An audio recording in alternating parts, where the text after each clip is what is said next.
Hello students, मैं Naresh Garhwal Vasudeva education channel पर आप सभी का स्वागत करता हूं। इस चैनल पर अपना लास्ट वीडियो जो अपलोड हुआ है आपने देखा होगा, वो पवनों से संबंधित था। गर्म स्थानीय पवने, जैसे इस पृथ्वी तल पर गर्म स्थानीय पवनों की उत्पत्ति होती है और वो पवने जिस जिस क्षेत्र में जाती है वहां के तापमान को बढ़ाती है। उन पवनों का कुछ लाभकारी प्रभाव भी रहता है तो कुछ हानिकारक प्रभाव भी रहता है। ठीक उसी प्रकार से पृथ्वी तल पर कुछ और स्थानीय पवन चलती हैं, लेकिन उनका तापमान कम होता है और तापमान कम होने के कारण जहां जहां वो जाएंगी वहां का तापमान घटाती है। अब तापमान घटाती है तो ऐसे में उन पवनों को नाम दिया जाता है ठंडी स्थानीय पवन।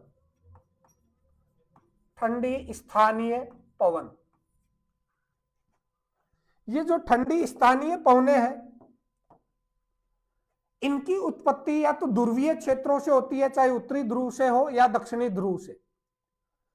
और इसके साथ साथ ये जो पवन है वो दोनों गोलार्धों में शीत ऋतु के दौरान ध्रुवीय क्षेत्रों से अलग भी उत्पन्न हो सकती है। तो ये पवने कौन कौन सी है और इनसे प्रभावित क्षेत्र कौन कौन से है, उसी की आज अपन इस वीडियो में चर्चा करेंगे। क्योंकि कॉम्पिटिशन की जो एग्जाम्स है उनमें इन स्थानीय पवनों से, चाहे वो गर्म हो या ठंडी पवने हो, समान रूप से इनसे क्वेश्चन पूछे जाता है।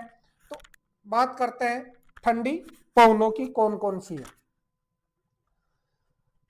अब ये ठंडी पवने जो है ये मूल रूप से इसका उत्पत्ति क्षेत्र अगर देखा जाए तो ये क्षेत्रों से उत्पन्न होती है। ये क्षेत्रों में इनकी उत्पत्ति होगी या फिर इनकी उत्पत्ति होती है दोनों गोलार्धों में, दोनों गोलार्धों में शीत ऋतु के दौरान। शीत ऋतु के दौरान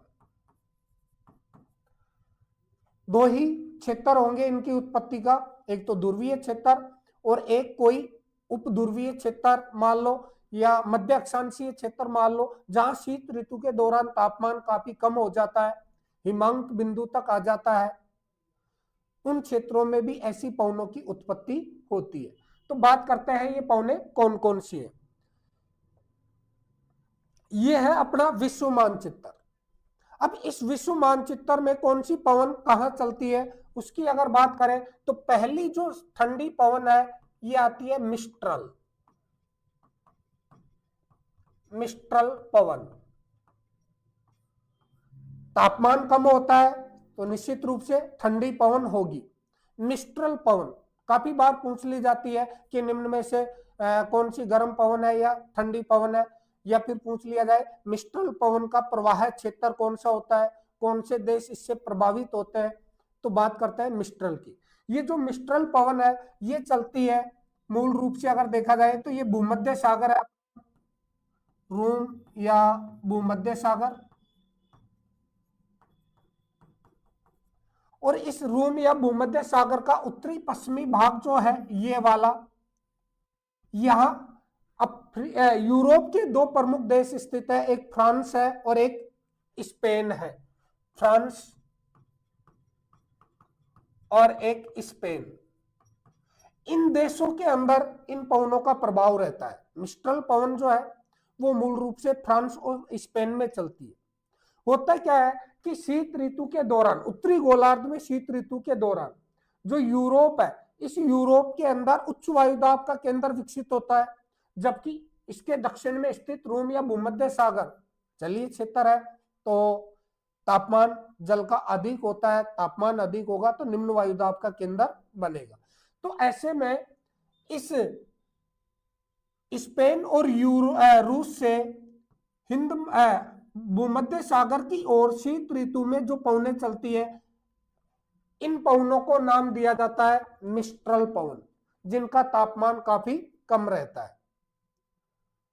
शीत ऋतु के दौरान फ्रांस और स्पेन से भूमध्य सागर की ओर यानी उत्तर पश्चिम से दक्षिण पूर्व की ओर चलने वाली जो ठंडी पवनें हैं उन्हीं पवनों को नाम दिया जाता है मिस्ट्रल पवन। सामान्य रूप से अगर देखा जाए तो इन पवनों की जो गति है वो 50 से 60 किलोमीटर प्रति घंटा होती है, 50 से 60 किलोमीटर प्रति घंटा होती है, लेकिन विशेष परिस्थितियों में इन पवनों की जो गति है वो बढ़कर 130 किलोमीटर प्रति घंटा तक हो जाती है, 130 किलोमीटर प्रति घंटा तक हो जाती है। ये जो पवन है इसकी सर्वाधिक गति मूल रूप से अगर देखा जाए, पूछा जा सकता है कि मिस्ट्रल पवन की सर्वाधिक गति कहां होती है, तो इसे यूरोप के अंदर एक रोन नदी घाटी, रोन नदी घाटी, इस रोन नदी घाटी के अंदर इन पवनों की गति अधिकतम होती है 130 किलोमीटर प्रति घंटे से अधिक। तो ये पहली पवन है जो स्वभाव में शीतल है, ठंडी है, और जहां जहां जाती है वहां का तापमान इस पवन के कारण घट जाता है। अब दूसरी जो पवन है वो है बोरा। दूसरी जो पवन आती है वो है बोरा। ध्यान रखें कि मिस्ट्रल और बोरा दोनों की दोनों पवनें जो हैं वो इस यूरोप महाद्वीप का दक्षिणी पश्चिमी जो भाग है उसी को प्रभावित करती है, उसी क्षेत्र में ये पवनें चलती है, मिस्ट्रल भी और बोरा भी। मिस्ट्रल का जो प्रभावित क्षेत्र है दो देशों में आता है, फ्रांस में और स्पेन में, जबकि बोरा की अगर बात करें तो इन्हीं का एक पड़ोसी देश आता है इटली। इटली, तो इटली के अंदर चलने वाली शीतल ठंडी जो पवनें हैं उनको नाम दिया जाता है बोरा। ये जो बोरा पवन है ये एड्रियाटिक सागर से होकर आती है, और ऐसे में इसके अंदर कुछ नमी की मात्रा अधिक होती है, नमी की मात्रा अधिक होती है। यानी ये पूर्ण रूप से शुष्क पवन नहीं होती जैसे मिस्ट्रल होती है। मिस्ट्रल शुष्क एवं ठंडी पवन है। ये जो बोरा है ये आर्द्र एवं ठंडी पवन इसको कह सकता है, क्योंकि एड्रियाटिक सागर से इस पवन के द्वारा नमी ग्रहण कर ली जाती है। इस पवन की भी जो गति है वो शीत ऋतु में तो कम रहती है। शीत ऋतु में तो ये जो पवन है ये धीमी गति से चलती है 60 किलोमीटर प्रति घंटा, लेकिन ग्रीष्म ऋतु के दौरान इनकी गति काफी तीव्र हो जाती है, 380 किलोमीटर प्रति घंटा तक ये पवनें हैं तीव्रता से चलने लगती है। और यही कारण है कि जब इनकी गति अधिक हो जाती है तो इसके प्रवाह मार्ग में समकोण पर बागान लगाए जाते हैं या वृक्षारोपण का कार्य किया जाता है, ताकि इन पवनों की गति कुछ कम हो सके, उन पवनों के मार्ग में अवरोध उत्पन्न किया जाता है। तो दूसरी महत्वपूर्ण जो शीतल या ठंडी पवन है वो पवन आती है बोरा पवन। पहली हुई मिस्ट्रल और दूसरी बोरा, दोनों का क्षेत्र एक ही है, दक्षिणी पश्चिमी यूरोप। इसके बाद तीसरी जो पवन आती है, इस तीसरी पवन की अगर बात करें तो ये पवन आती है, इधर लिख देता हूं मैं इसको, ब्लिजर्ड। तीसरी जो पवन आती है वो है ब्लिजर्ड।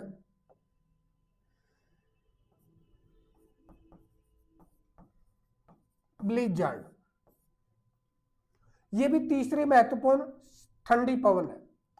इस ब्लिजर्ड पवन की अगर बात करें तो इसका जो प्रभावित क्षेत्र होता है वो होता है एक अलास्का और कनाडा, ये वाला अलास्का और कनाडा, उत्तरी ध्रुवीय क्षेत्र, यहां पर इन पवनों का प्रभाव रहता है। और दूसरा इसका जो प्रभाव रहता है वो एशिया के अंदर साइबेरियाई रूस में, साइबेरियाई रूस या इसको साइबेरिया कह दे,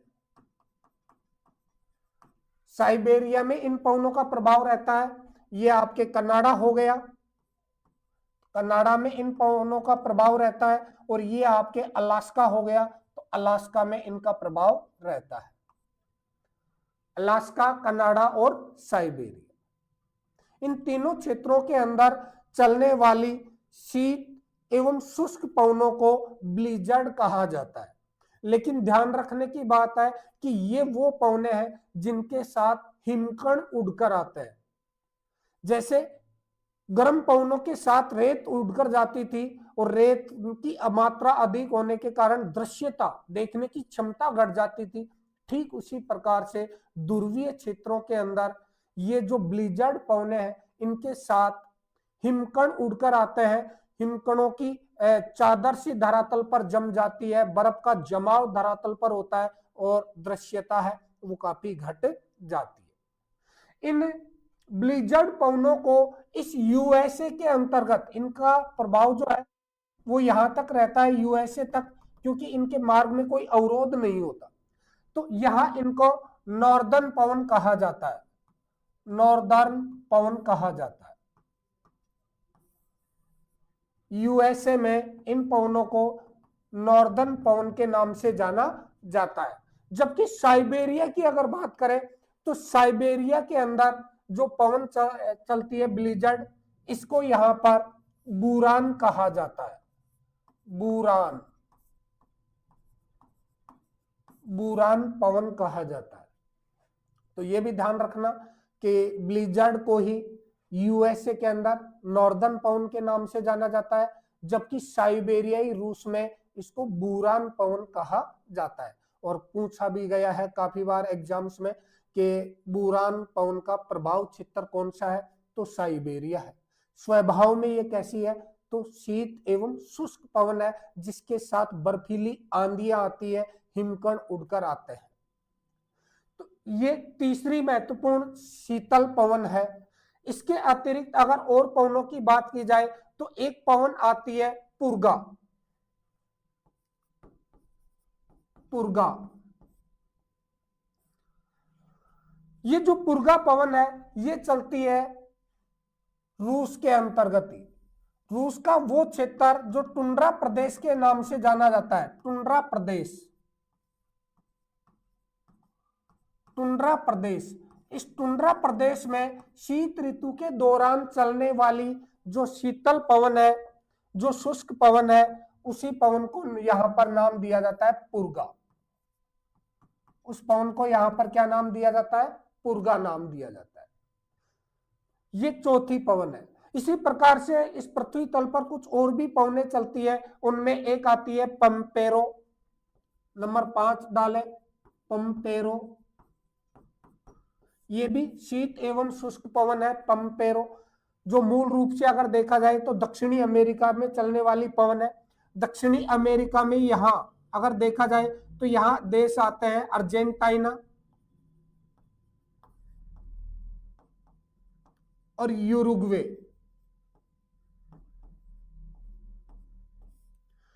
अर्जेंटीना और यूरुग्वे, इन क्षेत्रों के अंदर इन दोनों देशों के घास मैदान में चलने वाली शीतल ठंडी जो पवन है, इसी को नाम दिया जाता है पंपेरो, पंपेरो।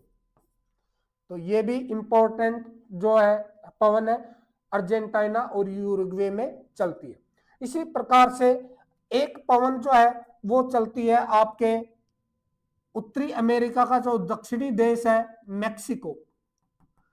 इस मैक्सिको के अंदर चलने वाली जो शीतल एवं ठंडी पवन है, इसको नाम दिया जाता है पापाग्या, पापाग्यो। यहां इस पवन को नाम दिया जाता है पापाग्यो। तो ये 6-7 कुछ ऐसी ठंडी पवनें हैं जो इस पृथ्वी तल पर बड़े क्षेत्र को प्रभावित करती है, और कंपटीशन में इन पवनों से रिलेटेड बहुत सारे क्वेश्चन बार बार रिपीट होते रहते हैं। तो ऐसे में इन दोनों प्रकार की, चाहे वो गर्म पवनें हो, गर्म स्थानीय पवनें हो या ठंडी स्थानीय पवनें हो, इनका कंपटीशन के लिए समान महत्व है। इसी प्रकार कुछ और भी क्लाइमेटोलॉजी के टॉपिक आने वाले टाइम में आपके लिए लेकर आऊंगा। अगर आपको वीडियो पसंद आए तो लाइक करें, शेयर करें, चैनल को सब्सक्राइब करें और लेटेस्ट अपडेट के लिए बेल आइकन को प्रेस करें। जय हिंद।